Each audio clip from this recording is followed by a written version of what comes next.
Yes, we are here. It is orange and blue skies. Bing bong. We in the building. We had to celebrate. We had to get it cooking here. I took a little time.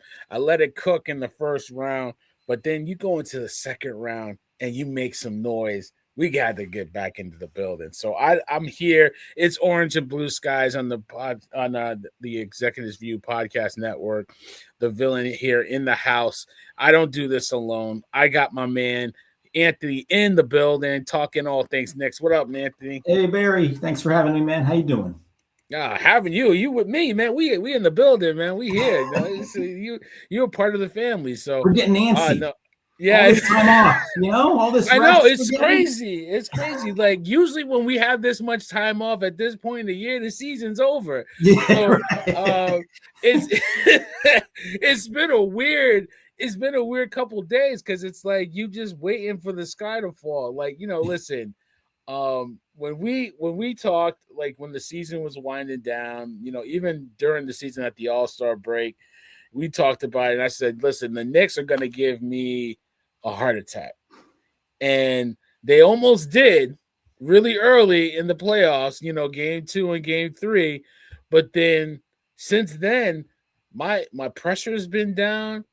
And not down completely because I'm going crazy, but in a good way, right? Not in a bad way. So it's been crazy. But listen, round 1, the Knicks were down 2-1 to the Atlanta Hawks, a young, scrappy team. And, lo and behold, I don't know what they did. And we could talk about it. We could speculate. But ever since then, it's been a buzzsaw, 7 straight, including a series sweep over the Philadelphia 76ers. So, I mean, we could take it back a little bit to the Hawks series, but really I just want to hone in on that game 4 and the subsequent games after that. I mean, like I said, Anthony, and we talked about it too because we text all the time. So, ever since that game 3 debacle, losing 2 games by 1 point, it's been a different Knicks team, right, Ant? Yep, absolutely. It's almost like they heard our podcast. Maybe Mike Brown listened and made the adjustments. Yeah, because we said absolutely. Feed Cat. You got to put Cat at the center. Going back to the Hawks series, anyway, put Cat to the center of what you're doing because the Hawks have no answer for someone like him, and doing that not only opened up things for him, but it just opened up everything for everybody. And they just started shooting the lights out. And, can't compete with that. Absolutely. Right. I mean, I feel like, something got unlocked. And it's really what we saw, what we hinted to in the preseason, right, dog? Like that ball movement, right? That the ball not sticking in one place and not being stagnant in the offense. And as much as we love Jalen Brunson, we always talk about how the ball doesn't move with him sometimes. Like it's not like it gets lost. It's just he gets really ball dominant, and it slows everything down from a certain perspective. And now that ball is moving. It's everybody's getting involved, and that offensive firepower has now transitioned onto the defensive end as well. So now you're seeing energy on both sides, right? You're seeing their defense get more aggressive, playing in passing lanes, getting deflections, getting rebounds, getting loose balls and all that. So, whatever's unlocked on the offensive end has unlocked on the defensive end, right? Absolutely. And I think it helped too that the Hawks were never in that position before of having to handle that kind of prosperity being up 2-1. That's a different kind of feeling. I mean, it's easy to go up on a team in a series, but these teams realize really quickly it's not easy to close out a series. That's even harder than getting the lead in the first place. Getting those first 2 wins is a lot easier than getting those last 2 wins, especially against a team like the Knicks, who is so far superior to the Hawks. And I think the Knicks just realized, look, we got to stop playing with our food. We got to play to our potential, both ends of the court, shut down McCollum, shut down everybody else. Let's pack it in. Let's go. Clip the Hawks. Good night. He was the real issue. I mean, he kind of got worn down, right? Like, bro, like, the first couple games he was on it, and then next thing you know, like he really couldn't buy a shot. He was missing from the free throw line, tired legs, and he just was ineffective. And I think that whole Hawks team as a whole became ineffective. Like they really just couldn't. They didn't have an answer. They just didn't have an answer. Yeah. It was which is what we predicted going in, and which is why games 2 and 3 were so shocking. And they really should have won it in 5. Well, they really should have swept, to be honest. Yeah. I mean, I don't want to be modest, right? What am I saying? You know, it was a tough matchup though, because they're young, they're aggressive in the passing lanes, and teams like that they're not a physical team like Detroit, but they're a team that can get up under you, right? Yeah. Get up under your chest, get their hands in, make deflections, and really be a pest to you. And Yes. the Knicks, I think that last regular season game against them had a lot of trouble against the Atlanta Hawks. Turnovers. So a lot of sloppiness and a lot which of is what Atlanta relies on. They want to turn you over and then run you up and down. And they did that for part of that series. They did that. Right. But I think as the series wore on, I think that game 5 in New York really deflated them, and they just could not get off the mat after that. And then game 6 was just an annihilation. Like I had never seen. I mean, I'm literally on the phone with somebody that works for me, and God bless her. I love her to death. And I'm just talking with her and catching up, and because she's been out for a while, and really, I'm like, oh, the Knicks are up by 10. Yeah, they're up by 20. They're up by 30. They're up by 40. They're up by 50. It just kept going, and she's like, "Are you serious?" I'm like, "Yeah." So it was just a vibe, and Knicks fans, the Knicks fans in New York, they go crazy after one win. You know what I mean? So you can imagine what's going on then. So it was a complete domination by Game 6, right, Ant? We made him quit. We just made him quit, and I think you said it best. Game 5, really, it set in there, and then Game 6. The Hawks needed to get off to a good start there in Game 6 to kind of turn the tables back around again. That didn't happen. And once the floodgates opened, I mean, you saw it in the Hawks' faces. They just didn't know how to stop the bleeding against a team that was so much better than them. They just had no answers. Nothing. They really didn't. And, McCollum couldn't answer the bell. He made some timely shots early in the series. By the end, he just had nothing. So it was an annihilation. But then you're moving on to the next round. And, a Philadelphia team that, they were not the favorite, but a lot of people were picking them to give the Knicks a lot of issues, a lot of problems, because, give them credit. They came off of a really tough 7-game series, down 3-1 to a good Boston team, and won 3 straight. I don't know how Boston, you lose three straight, 2 at home. You got an MVP candidate who is really, I mean, we could talk about it on this show, but I don't want to waste a lot of time. Like Jaylen Brown, not a good look for you, not the way you played in the playoffs, not your podcast afterwards, and not your comments afterwards to talk about this is your best year, your favorite year. So anyway, but Philadelphia won really three straight games, 3 tough games against a good Boston team, and had all the momentum in the world coming up against the Knicks. That was where it ended. That's where it ended, brother. Because I mean, listen, you know me, man. I don't like Joel Embiid. I really don't. I say it on this show. I'm not a fan of his. I follow somebody on Instagram. I sent you a Ross in Philadelphia. I sent her Instagram. I follow her just to see her pain. You know what I'm saying? And I love it because Joel Embiid came out in the beginning of the series and talking about how this is Madison Square Garden East and we don't want them in our building. By the end of the series, we own that place. So he knew. He knew what was about to happen. Exactly. So I mean, talk to me about like how this series started to unfold. Well, I'll tell you, I think I was texting you this. I certainly was texting other people this too. I would have rather seen Boston. I was a little scared of Philly. I thought Boston was going to be the better matchup because Boston just wants to shoot threes all day. You know, they don't want to run up and down the court. They don't want to outmuscle you. They just want to outshoot you from the three. Yeah, that's all they can do. They don't have this. They didn't have the size. They want to do, yeah. And so I said to myself, you know what? I'd rather play a team like that because I think that's going to make less work for us. Now, when they're hitting their shots, of course, you get down big and you can get down fast, and that's not good either. But I just liked my chances against a team like that over a team in Philly, which has Maxey, who we've always had trouble with. He's just so shifty. He's so fast. He's so explosive. And then you got Embiid, who, yeah, he's fragile. Yeah, he flops, but he's still Joel Embiid. He's still got height. The guy can shoot.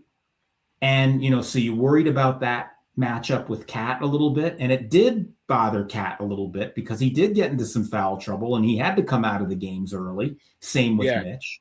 So you worried about the Embiid matchup. You worried about Maxey. And then you worried about the upstart rookie Edgecombe. BJ. You worried about all three of them. So you say to yourself, okay, no, they don't have a bench. That's clear. We're deeper than the Sixers. Right. But pound for pound, the starters, you could make the argument, and there were some people picking the Sixers to win the series on the backs of their starters and those three guys. So they can hang. They can hang. And I was a little nervous about the three of them going into this series. So to see how far all three of them really fell in this and how we neutralized all of them was just, I wasn't shocked, but I was a little surprised because I was shocked. Yeah. Right. Because they have firepower. The Sixers have firepower, And then PG-13, when he started hitting shots in game one. PG-13, he started hitting shots in game one. You're like, oh my God, dog. Like, this might be an issue. This might be a problem. We're going to have a tough series. And then, it just kind of evolved the way it did, which was awesome. So, I mean, I loved what the Knicks were doing as far as how their defensive sets were. They were really, I think, what they did with Cat, getting him the ball at the top of the key, knowing that Embiid had injuries, couldn't really move laterally side to side, and really put him in action on the ball, and Cat could just go right around him, right? Yeah. He didn't have to go through him. He could go right around him. Everybody did. Around him. Yeah. and one thing that was funny too, I was talking to my brother about it. It was that the fact that they had to put Embiid on Josh Hart on defense because Josh Hart usually hangs in the corner, doesn't move around a lot. They have to save Embiid so that he didn't have to be in a lot of action. That didn't last very long. Right. Whatever Nick Nurse tried to do from a schematic perspective just really didn't work. It backfired on them. They just couldn't execute, and the Knicks did what they had to do. Brown did a brilliant job exploiting the Sixers' weaknesses, and that's one of them. He made Embiid move. He made Embiid have to follow guys, which is not what Embiid wants to do. He just wants to kind of park somewhere and wait for his moment and then, do what he does and try to outmuscle guys and draw fouls. And Mike Brown said, no, we're going to move you around, Embiid. We're going to make you have to chase guys. We're going to move you off where you're comfortable. And that defensively just kind of broke the Sixers defensively. And they had no answers for that. And then like you said, in the like it did in the Hawks series, that kind of led to offense from there. And just the shot making was elite. And they couldn't stop Jalen. I mean, Edgecombe, who came into the series with a reputation of like being a shutdown defender on Brunson, he had no answer for Brunson. He had no answer. Brunson ate his lunch all series. And it was, and I said it to my brother too, who's a Knicks fan like me, and I got my Knicks fandom from him. But shout out to my big bro. It was an easy 30 points for Jalen Brunson, if that makes sense, right? The way that Brown devised the offense and put the ball in Cat's hand made it, gave less stress. He didn't have to have a hard 40. It was an easy 30. Right. And, the shots he was getting are wide open shots. He didn't have to expend a lot of effort, pound the ball and all that stuff. So, I mean, Brunson, dominated the series without having to really dominate, how much. I don't know the stat of how much time the ball was in his hand. Usually when the Knicks were going good, it was about 4 seconds per 24-second shot clock. When he started to dominate the ball, it creeps up to 6-7 seconds per possession, right? So I don't know the actual stat. I'll have to pull it up, but like he had the ball much less in his hand, but really still dominated the ball and got his points, right? Like it Right. was an easy 30 for him.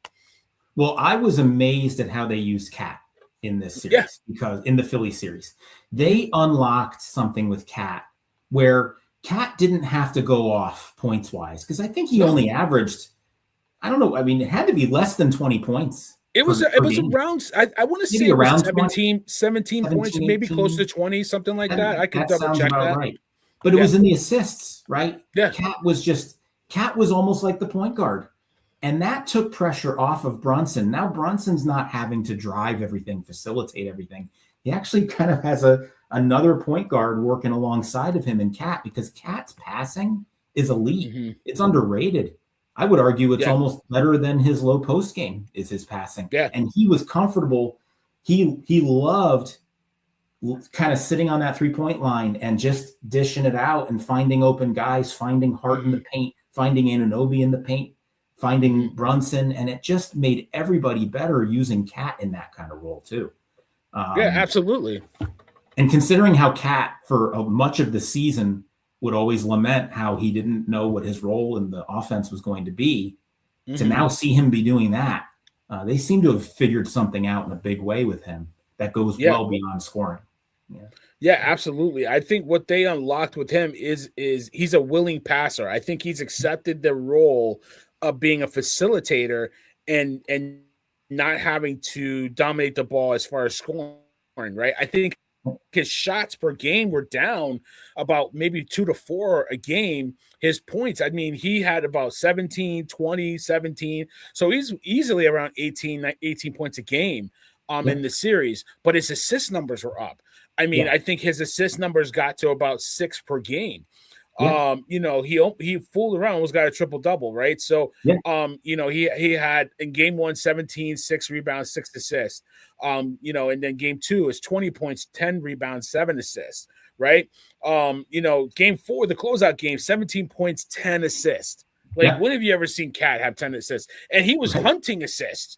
Like, he was actively looking to facilitate the ball and move it around to get that assist, right? Like he killed the Hawks in the high screen and roll and then the back cuts that he was getting Anunoby or Bridges easy baskets, right? So they just carried that over and, you know, use them at the high point of the top of the key, use them off to the wing, but really facilitating the offense, getting back cuts, finding, cross court passes, really getting the open guys. So, I mean, his numbers shooting wise were down. He was still efficient. But he was taking less shots. But the less shots he took, obviously, he gained more passes and gained more assists. So, and that's key. I think, and this is in limited minutes too. This is with 20 him to 27 minutes. He didn't play the whole game a lot of time because of he would sit out entire quarters because he was in foul trouble, and so he would leave midway through the first. We talk about it is who he is. Like he's never going to stop fouling. It just that's his DNA. Just like Joel Embiid is probably still flopping at home. Like he's probably walking past the couch and flopping.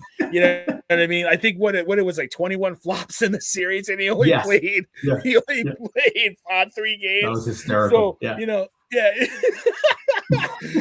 you don't know, there's a video out there. I think the New York Sports on Instagram put a video of how many times Joel Embiid actually flopped Knicks fans, and it was at least 21 times. And it's not even close. It's not like and there's like a couple where nobody even touched him, and he just crumpled to the ground. But he's still flopping. But he got, just like Joel Embiid's gonna flop, Cat's gonna have these silly fouls. He's gonna be in foul trouble. You would want him not to be. That's why you can't let Mitchell Robinson walk out the door, but it is what it is. But when he was on the court, to your point, he was highly efficient and highly effective, right? Mm-hmm. Yeah. No, they had no answers for him either. And because Embiid couldn't move, he couldn't get in Cat's space to try to suffocate him, to try to stop him from dishing the ball out. So Cat was able to operate pretty freely because outside of Embiid, they really didn't have much height. I know that they brought in that guy, what's his name? I forgot. Starts with a B, Bora or something like that. For the Sixers. Barlow. Barlow, who's a good, Barlow. he's a nice He's not a piece. He's bad a player. decent defender. Yeah. But I mean, it's And Karl he Anthony was giving them Towns. problems in game 3 until the Knicks pulled away. Like if anything, I thought the Knicks would lose game 3. Once we won that game and then we pulled away late, that was it. But yeah, he gave them nice minutes. There's a killer instinct that this team is showing right now that we didn't see for very much of the season. We would see it in flashes here and there, but never with any consistency, really. Right. They've got a look in their eyes right now. I know that sounds corny and cliche, but they've got a look in their eyes right now, these last 7 games, that we're not going to mess around. Like, we're going for the throat, we're going for it early, and we're going for it often, and we're all bought in. We're all going to do whatever it takes. And helps when you're shooting the ball the way they do. And winning. Hashtag winning, right? But like, honestly, to your point, this is a different Knick team. I mean, you're looking at Cat. He's unlocked something. The offense running through him, but where he doesn't have to shoot the ball, is just totally different. And it's something you haven't seen all year, right? Yeah. And it's just a pleasant surprise. It's great to see. It's great to be around. Jalen Brunson, not having to pound the ball, not having to dominate the ball. Now you have OG, who we'll get to in a little bit, but he was highly efficient. When he's on the court, he's such a plus-minus guy. Like, on both sides of the court, he's so important. But the one guy, there's a couple guys that had their moments throughout the series. You could say Landry coming up big in game 3 when guys got in foul trouble. We didn't have OG. Deuce having a monster game 4, over 24 points. Mikal Bridges. He is the other guy, the other X factor since the that game 3 in Atlanta, when you got to be honest, guys like Stephen A and everybody has been dragging this guy through the mud, saying this guy's got to go. Why did we trade? And started to get it going in game 4. And it's carried through the whole series, where he had a really good series against the Sixers. Talk to me about Mikal Bridges and how important he is as this playoff run continues. He just adds a whole new dimension to the offense, and he looks like he's just on the attack. We've criticized him because he sometimes looks like he's just going through the motions. He's not really there mentally and emotionally, but and that's what makes him so enigmatic, right? We go through the regular season. He throws up these goose egg performances, and it's like, how, dude, are you a starter in this league and you're scoring 0 points? I mean, that's just always unacceptable. You can't do that as a starter in the NBA. But that's what makes him so enigmatic. But then he just knows how to just turn it on. I mean, he's playoff Mikal, right? And we saw it last year. He was the reason we beat Boston last year. His ability on the defensive side of the floor to force turnovers, to hang with guys, hound them. He was a difference maker, and he did the same thing against Philly. He totally shut down Tyrese Maxey. Like, Tyrese Maxey had no answers when Bridges was covering him. And then when you layer on top of that his ability to shoot the ball, attack the paint, he's got such a nice touch with that mid-range. He even has some height. So for a shooter, he has the height, which doesn't always come with good shooting ability. So, I mean, he was just an amazing factor in that series on both sides of the floor. And when he's playing like that, it just becomes too much for other teams to have to defend. When you've got Cat and you got Brunson and you got Bridges playing at that level, throw OG into the mix, who's just been lights out before he got hurt. Josh Hart, is going to bring the hard hat every single night. It's just, you look around, there's just no soft spots. When Bridges is on, and that's why he's the key. Because when he's on, there are really no soft spots in that offense, and it just makes everybody around him that much better.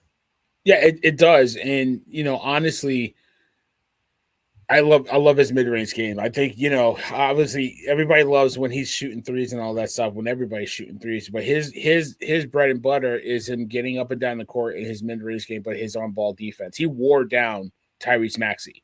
Like, Tyrese Maxey was the guy that they needed to be a big-time contributor for the Sixers. And Paul George had a good half and then it would fade, but Maxey was really worn down and really couldn't do anything by the end of this series. And it wasn't a long series.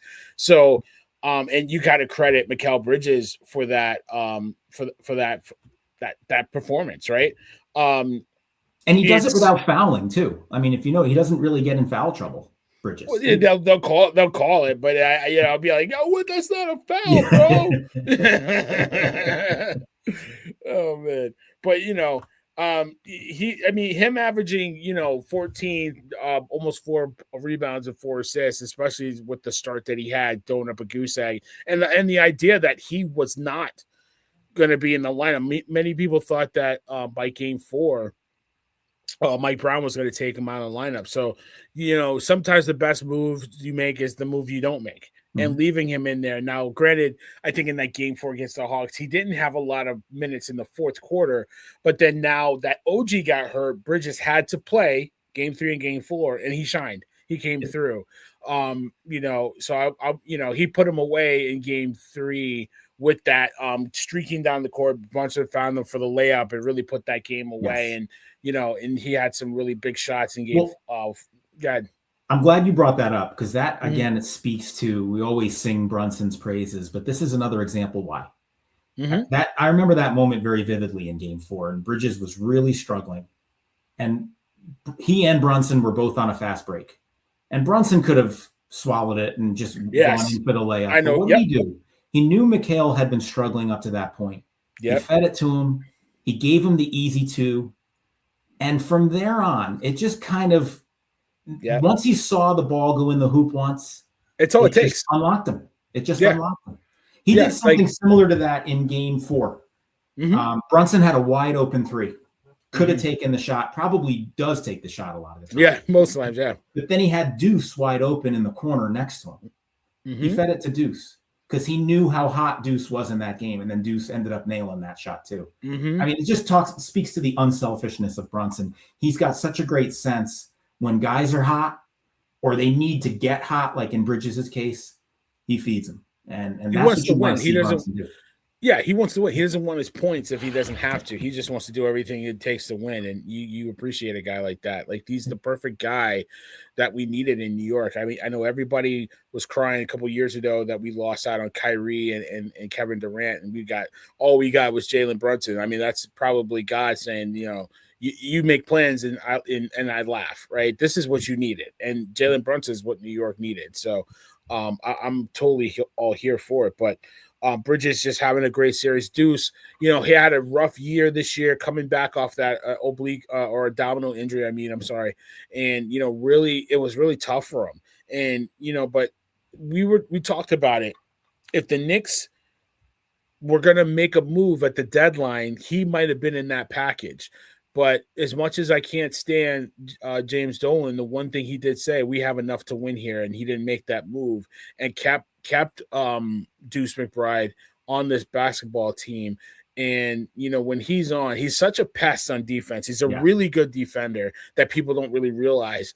And then when he's hitting shots, he's just a perfect player for him. The only thing that he lacks is that height at that 2 guard when he plays opposite of Brunson. But really, it's a positionless league. It doesn't matter really as long as you can defend the perimeter. So, Deuce having a big game. But the one thing that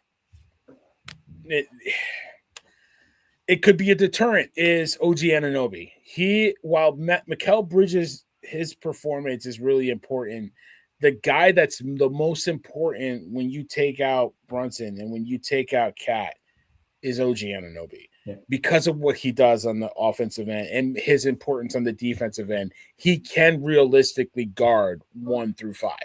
And it's not even close. He's a terrific defender. He's a great slasher. His 3-point shooting has got so much better, but that hamstring is what dogged him last year and ultimately did us in. I think it was 2 years ago in the playoffs. And last year he didn't, he tried to go and couldn't go against the Pacers. How important is OG Anunoby to this team, Anthony? He's vital if we're going to hope to beat Detroit. And we certainly Now, you could argue we might not stand a chance against OKC no matter what, but we certainly don't I stand a love chance. I love my chances. I would love to get the opportunity, right, to see it, Absolutely. to see how it plays out. Yeah, But right. you're not beating either of those two teams in my, well, I don't know. It's tough to say. Like, you asked me a week ago, I would have said we definitely aren't beating anybody without him. We just made quick work of Philly without him.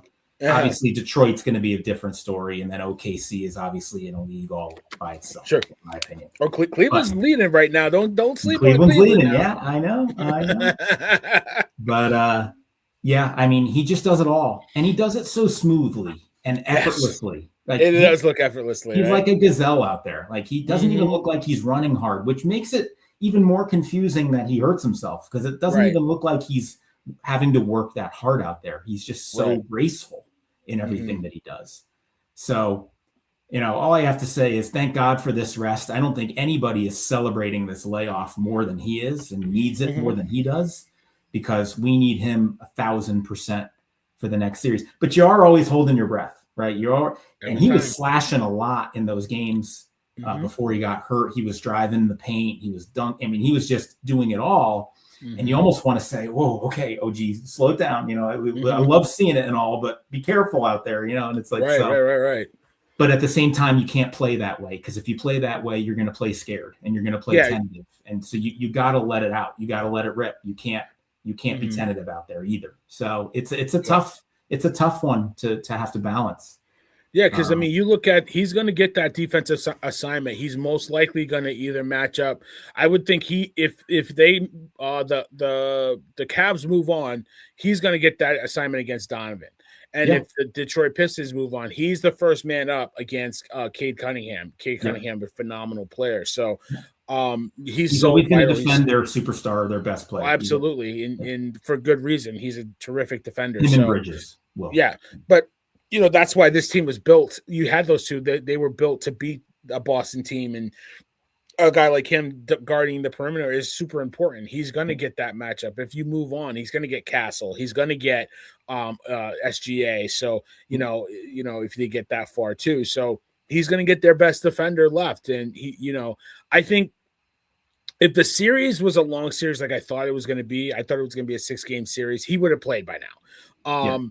But the best thing that happened was they lost they won game 3, so you didn't have to play him in game 4. Right. And then they swept him, and now you get an extra long layoff. But I think the only one that's going to benefit from this layoff is him. I think everybody else, I think you know how it is. You want to keep playing. You want to play every other day because of how well they're playing. So their last game was May 9th. They won't play again until what, the 20th? I think it is. It could be maybe Sunday, although it's probably more likely to be next Tuesday. Yeah, it's going to be Tuesday. It has to be. They can't. They wouldn't roll it that soon. Yeah. Even if Cleveland wins, they'll get that rest, right? Yeah. So to me, it would be the 19th. I think. Yeah, not the 20th, the 19th. I apologize. So the last time days. they 9 days. 9 days. They played on the 10th, and then you're talking about the last time they would play. The next time they play is the 19th. Hopefully it's in the Garden, but we'll get whatever we can get. So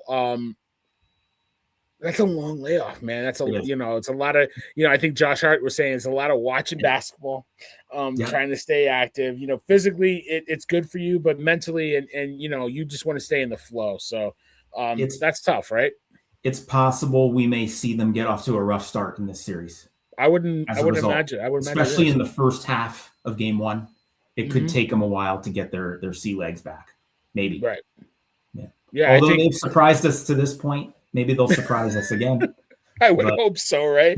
I mean, what you're hoping for is honestly a team that is a veteran team that can, stay active and stay ready. I mean, obviously you can't simulate playoff basketball, but something that they can do in the meantime to keep that good vibe going. You know what I mean? So hopefully they could do that.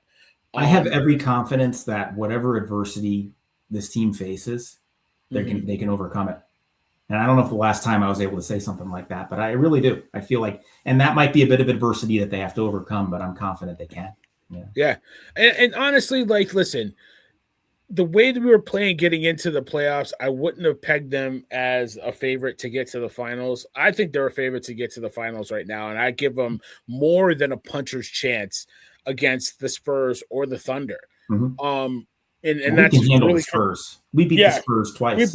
we beat them, right? But I mean, listen, it's still, you got to put respect on. That's a good basketball team over, right? So, but really, like, talk to me, and like, listen, if right now the Cavs are up 3-2, big road win in Game 5, that comeback victory, pushing it to overtime. Donovan Mitchell was basically getting shut down by Thompson, and then got hit a couple threes in that team. And playoff Harden didn't show up.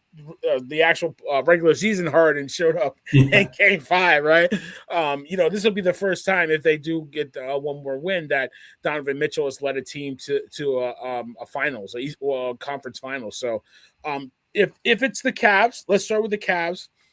How do you like the Knicks' chances against that Cavs team, and what matchups are you looking for if it is the Cavaliers? I still like our chances. Obviously, with Cleveland, they're a sexier team. They're a flashier team. Mm-hmm. But I also think they're a bit lazier of a team. You watch some of these games, Cleveland seems to have little regard for the basketball sometimes. They're very careless. They're turning it over a ton. Very sloppy. Yeah. But then you see them when they're at their best, and they can throw a lot of offensive firepower at you. Obviously, Harden. Obviously, Mitchell. But also Merrill. Strus. Mobley has his moments. Jared Allen has his moments, although we've kind of contained Allen and Mobley for the most part in past. But those two are dangerous. Mobley's a really good player. Yeah, they're good passers. They're agile for big guys.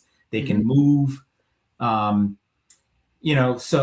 I actually think Cleveland's got a little more offensive firepower, a little bit more top end than Detroit does. Outside of Cunningham on Detroit, and I know we'll get into Detroit. I'm jumping ahead here, but Cunningham is by far their best player. After that, I think that there's a big drop-off. With Cleveland, it's a little more spread out. You got Mitchell, you got Harden, you got those other guys I mentioned. It's a little bit more even across the board. They give you a little bit more, at least on the offensive side of the floor, that you have to worry about, right? Now, I worried about that with Philly and all the offensive weapons that they had, and we shut all of them down. So I think if we can do that against Philly, I think we can also do that against Cleveland. I don't see, remember Mitchell, he moves really well. He's very agile, but he's not he's not the most graceful. He's also not the biggest. He's not the most intimidating. I think we have guys who can bottle him up. Harden is obviously a little bit tougher because I think Harden shoots better from the outside. Harden is a little bit more slippery. He can get around guys.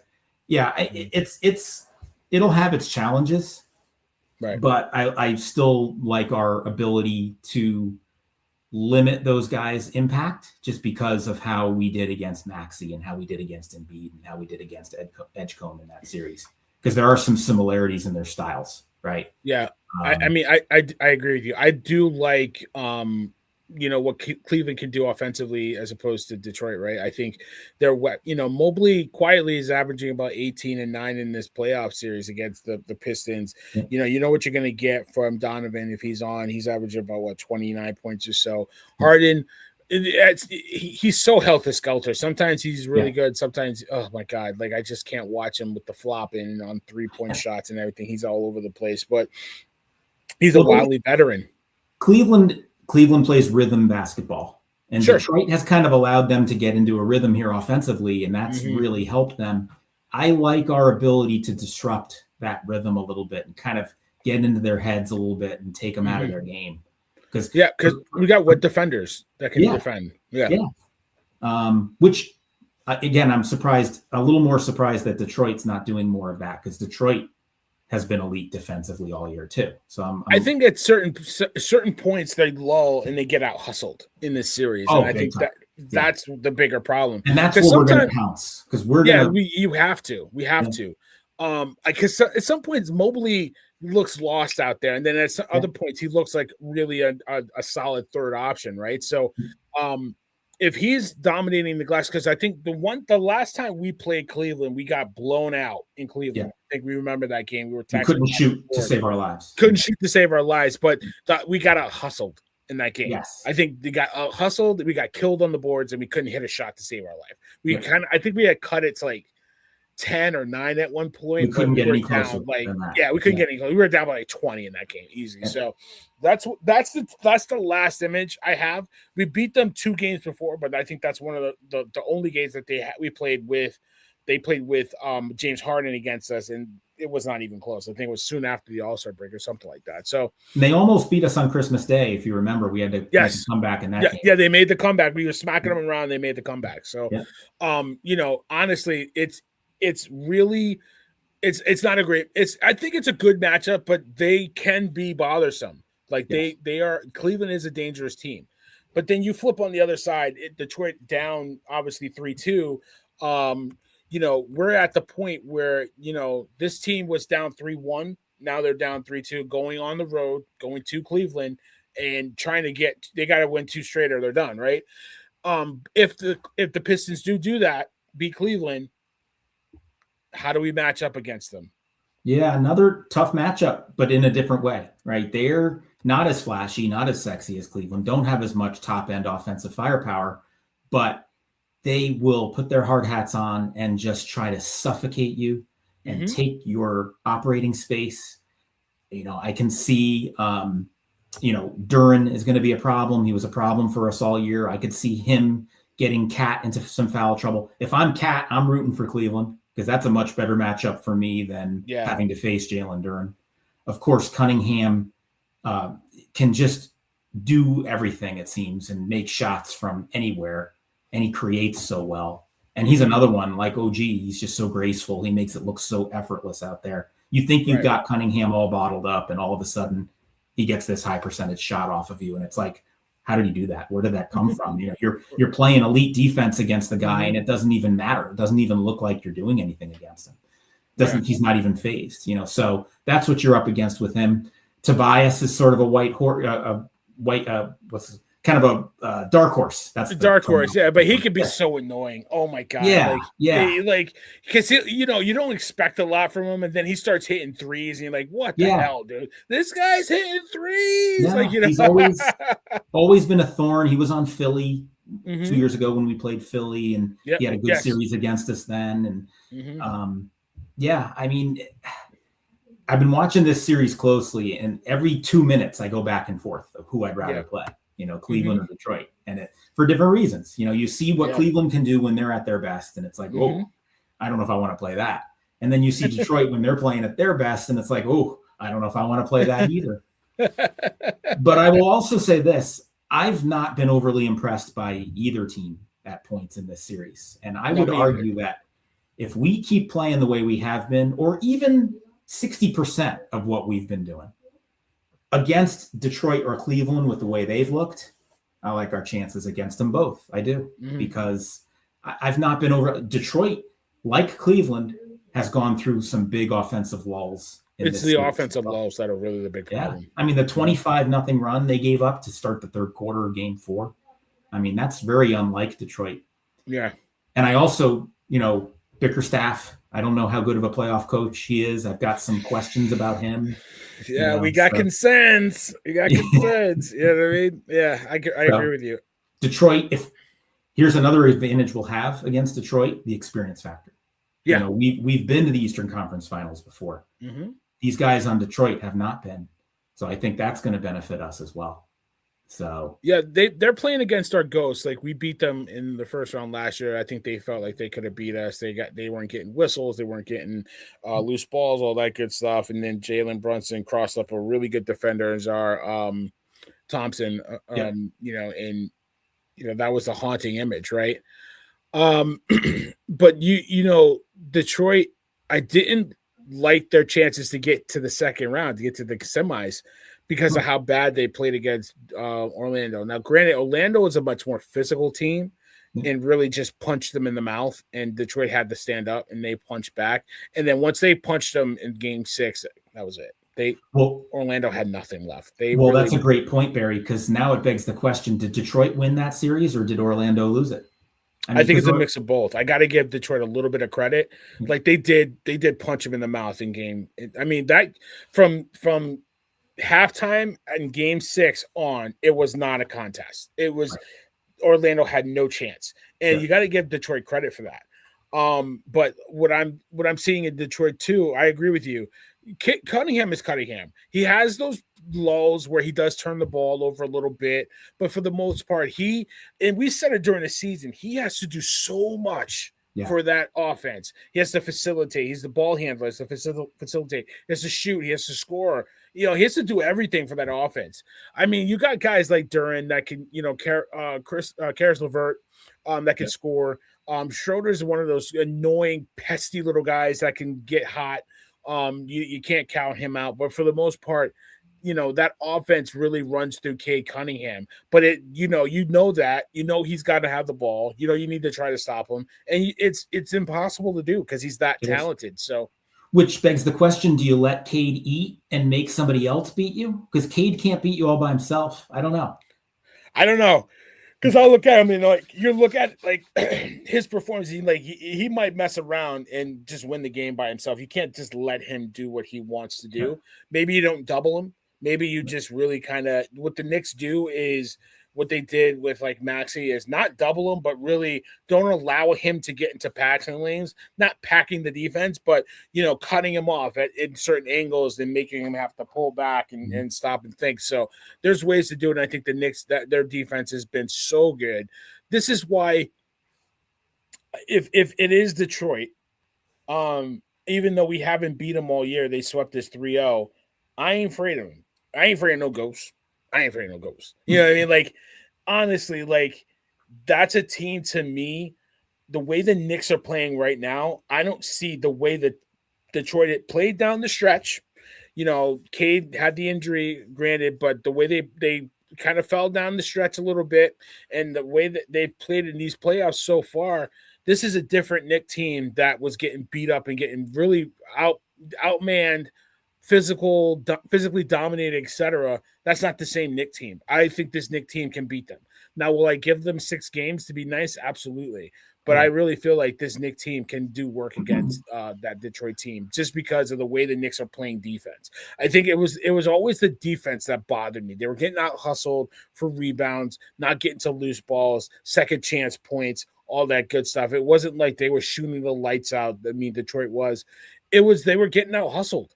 And I feel like that's a different Knick team now. Like they're getting their hands in passing lanes. They're getting to loose balls. They're securing rebounds. They're pushing the pace. They're dominating the pace, right? Playing at their speed. So it's a different Knick team.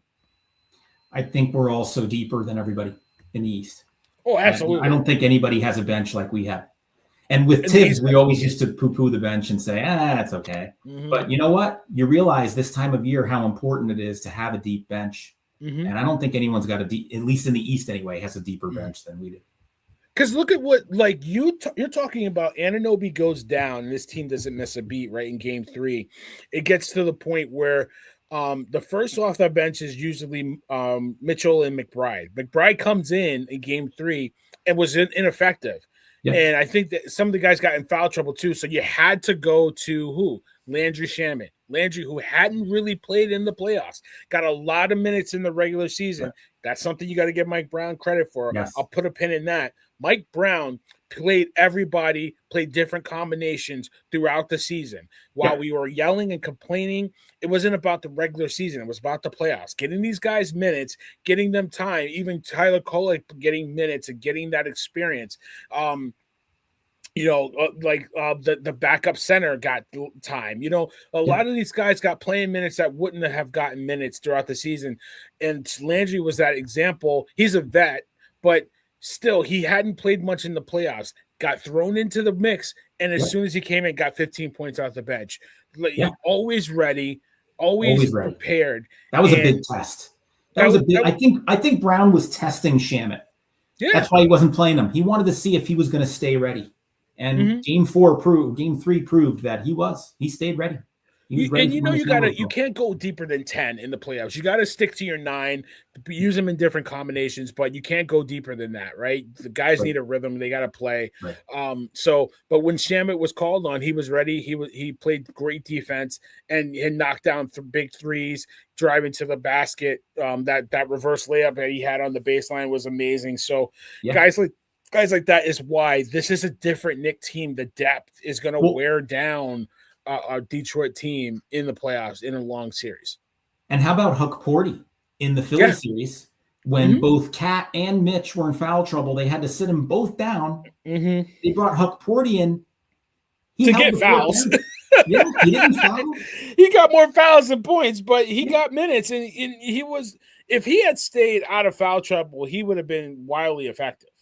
Yeah, but Huck Porty filled that need nicely. He held down the fort pretty well, I thought, in those very important minutes. Yeah, to give Cat and Mitch that opportunity to stay on the bench for a little while to save them up for the second half. I think that's an underrated part of it. I really do. You had to play him because you had no center. Mitchell Robinson had that unfortunate illness. Didn't play in game 3. And the first one off the bench was a guy that you hadn't heard much of in the play at all. And he didn't really play much down the stretch, to be honest with you, towards the tail end of the season. So him, I love Diawara, but he kind of fell out of favor. But a guy like that, if you need minutes from a long, lengthy guy that can play on the perimeter, he might be the first one up, with Detroit's size, or trying to get, put a body on Evan Mobley or Allen or anybody. So it's important to get these guys minutes, but the depth is there. The pieces are there. It's a perfectly mixed balance. It's a perfectly put together Knicks team that, when we started the season, we expected to be at this point. And as the season went on, we're like, I don't know. This is getting a little hard out here. You know what I'm saying? I don't know what we're doing. But now it's like, now that we're here, this is what we expected. This is the team that James Dolan didn't want to blow up during the halfway season to get Giannis. This is the team that we thought had a really good chance to get to the finals because nobody would be in our path. When OG went down 2 years ago with a hamstring injury in the playoffs then as well in the Pacers series, it broke our offense, if you remember. Absolutely. We struggled the next 2-3 games. I think we lost game. He went down at the end of game 2 when we were up 2-0. We got beaten in games 3 and 4. We did win game 5, but then we lost 6 and 7. And you can tell without OG, we just didn't have the depth. We didn't have the horses to withstand that. And I think I might have said it to you this time around when OG went down. I said, we're better equipped, better prepared this time to handle his injury. Not that you want to see him out for a long period, because we're not winning a chip without him still. But we are better equipped to be able to still win games without him. And we saw that in games 3 and 4 against Philly. I mean, I don't think that happens 2 years ago. We're a lot deeper now. We're a lot more complete now. And I think that's a credit to Dolan and Rose and how they've built up this team over all these years. And Brown for finally working with different combinations throughout the regular season to see what he had there, which is something Tibbs just refused to do. Yeah. So. Yeah, it's a totally different team. It's a totally different vibe, I believe, in this team. Anthony, we going to the finals or what, brother? We going? I'm going to say yes. Yes, I'm going to say yes, man. I gotta say yes. I said earlier, I'm confident this team can handle whatever gets thrown at them. I think they've got a killer instinct in their eyes. I think they're on a mission. They know what the mission is. They're determined to meet that moment. Now, I don't know if we could beat OKC, but I like what you said before. I think we got a puncher's chance.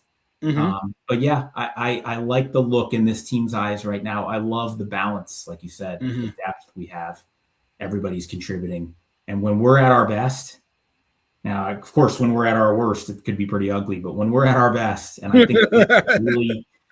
think the Knicks have really kind of saved themselves in some ways for this moment. I think they're just so determined to they can beat anybody when they're at their best. And we got to, before we get out of here, we have to give Mike Brown his flowers because we were killing him The media was killing. Everybody was killing them. Like we sat on our group chat. I love getting in our group chat, and we were like, maybe Brown wasn't the guy. Maybe he wasn't the hire. We should have kept Tibbs, or there's our other guys that we probably should have got. Da da da da da. After game three, I think it was like he had them in a come to Jesus moment in the locker room in the team meeting. He's like, you guys want to listen to me now? This is how we're going to win. And we're going to do it like this. And you believe what I'm telling you, we're going to win.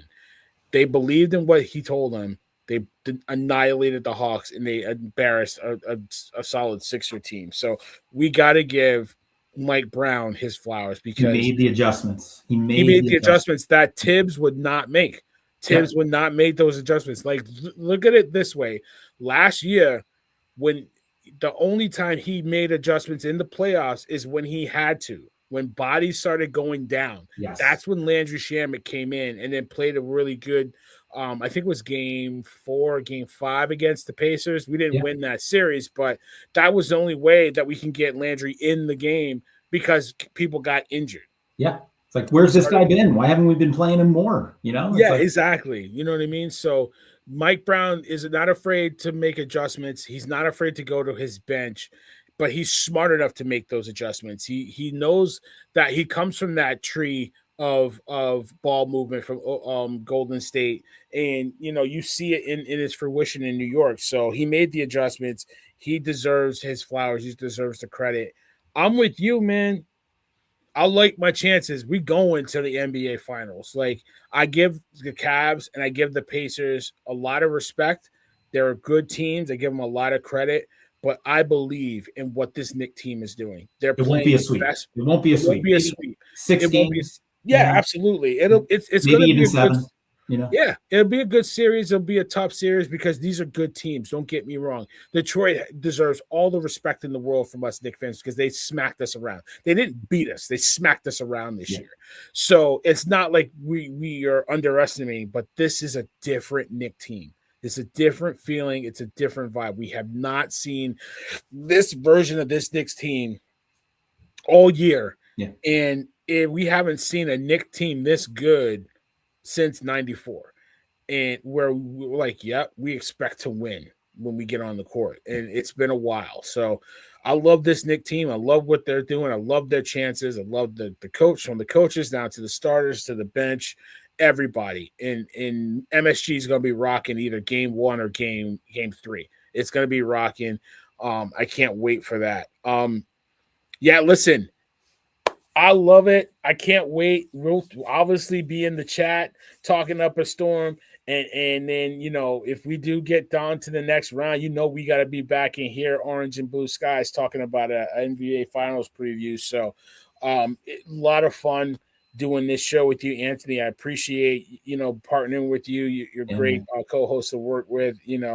I appreciate you. So thank you so much. Give us a plug and a close, and let's get on out of here, man. Love it when you invite me. Make it any chance I get. And I know we're going to be texting nervously throughout these games, and maybe even having to turn away and walk into another room at certain points. I don't know. Yeah. Have that blood pressure machine next to you. Make sure you're okay. Just check it. Just got to check my pulse. I might have to do the same thing. Yeah.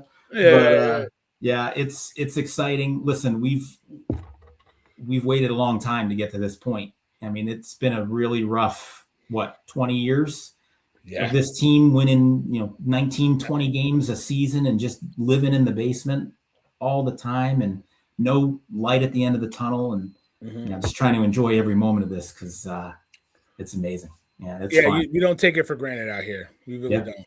But there's pressure too. And it's like, okay. So you're trying to balance the fun with the pressure. But man, this is great. I wouldn't have it any other way. Absolutely. I love it. But thank you, Anthony. I appreciate you, brother. Obviously, we'll be checking on each other. You know how we do. Absolutely. You know it. Computer's like completely frozen. But listen, everybody, I thank you so much for rocking with us. I know there's a lot of Knicks fans out here. Thank you so much for rocking with us. It was kind of like not last minute, but we knew we had to do something before this series started and talk to our Orange and Blue faithful, our Knicks fans, our Knicks tape nation out there. So I appreciate everybody for rocking with us. Executives View is doing a lot of great stuff. We'll have shows next week. I'm pretty sure we'll have a 49ers show next week. On Monday, we'll have our backstage business. On Wednesday, we'll have our total sports on Tuesday, 9 o'clock Eastern Standard Time for both of those shows, for all those shows. And if we got something else in between, we'll definitely hit that up as the week goes on. But rock with us. Thank you so much. We got a lot popping coming up soon. The website is under construction. It's almost completed. We're almost at the finish line with that. So we're going to have that going. So much we're doing at the Executives View. We appreciate everybody. Like I always say, support your neighborhood villain. I'm the best one you got. We do it big around here. We appreciate you all. Thank you so much. And if you don't know, you got to know now. Knicks tape, baby. Bing bong. Bing bong.